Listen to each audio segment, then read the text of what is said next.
A recent study by Government of India regarding the startups that have been formed in this country in the last few years shows that India actually is now the second largest ecosystem as far as startups are concerned in this world.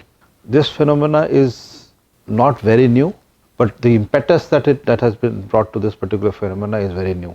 Young people, older people, women, rural people living in rural areas, they are all now taking to entrepreneurship in a big way. It is being seen now that entrepreneurship could be one of the routes or one of the alternative employment routes which was not seen to be important a few years ago.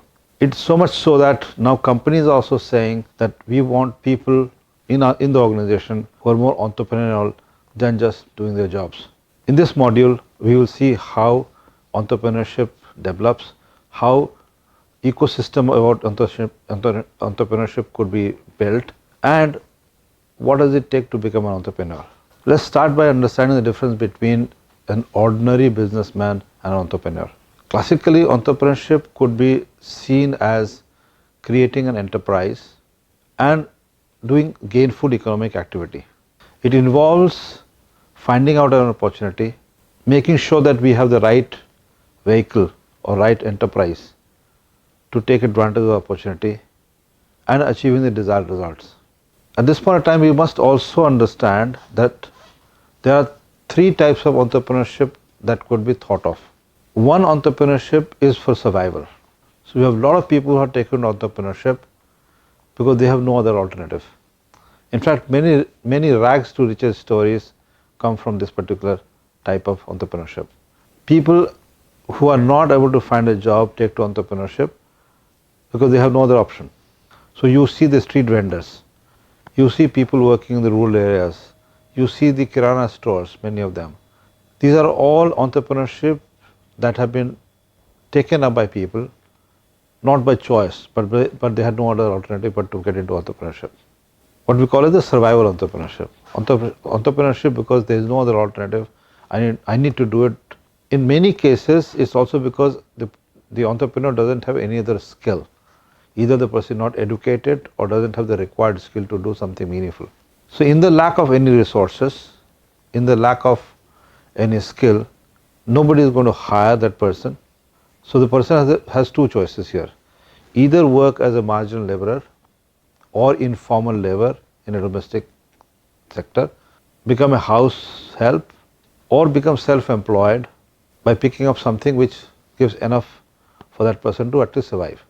A large number of enterprises in this country belong to this category, that people have taken to entrepreneurship because they didn't have any choice.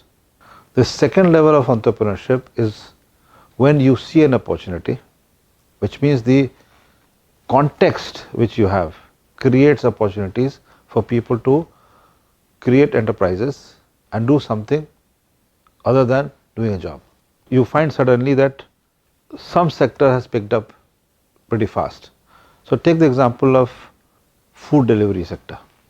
Not that the industry is new, not that customers were not getting food at home.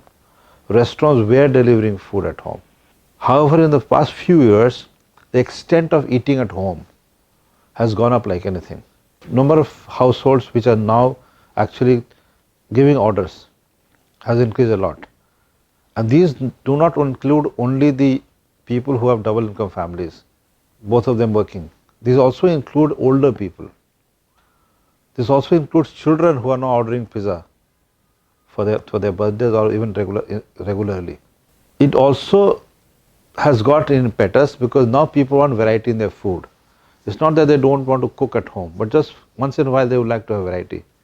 And a variety which means saying that either the food is difficult to cook at home, or they want a special dish. In either case, what happens is I start ordering from outside. We were ordering that, not that we were not ordering from home earlier, but suddenly the phenomena of ordering home has gone up, ordering from home has gone up, and the facility of getting it delivered quickly and in good condition has actually made this industry successful. Restaurants are also happy about it because now they don't have to worry about deliveries. They can focus on their own core businesses. So suddenly the opportunity is created. One industry which was there, people were entering informally. They were doing at the local level. There were some people who were doing it. So this opportunity was created by the environment. The third set of category of entrepreneurs is when they actually create an opportunity for themselves, which means they actually go beyond the obvious. They find out something which is very new, something which has not been done earlier, and then come and create an enterprise based on more of a latent need than the felt need. A lot of service businesses online can be seen to be this example. So for example, look at traveling, bookings, hotels. These were all opportunities which were created because a new medium now was made available, which was not earlier present or accessible to us. So internet as a medium created a huge opportunity for new age businesses.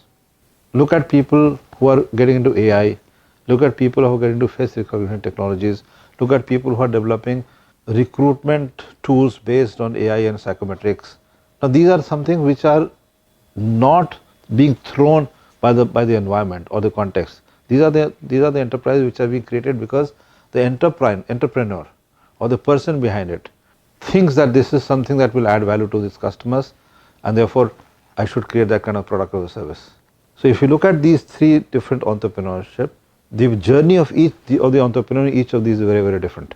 What we'll do in this particular module is to see how each of these entrepreneurships are created. How do you promote entrepreneurship?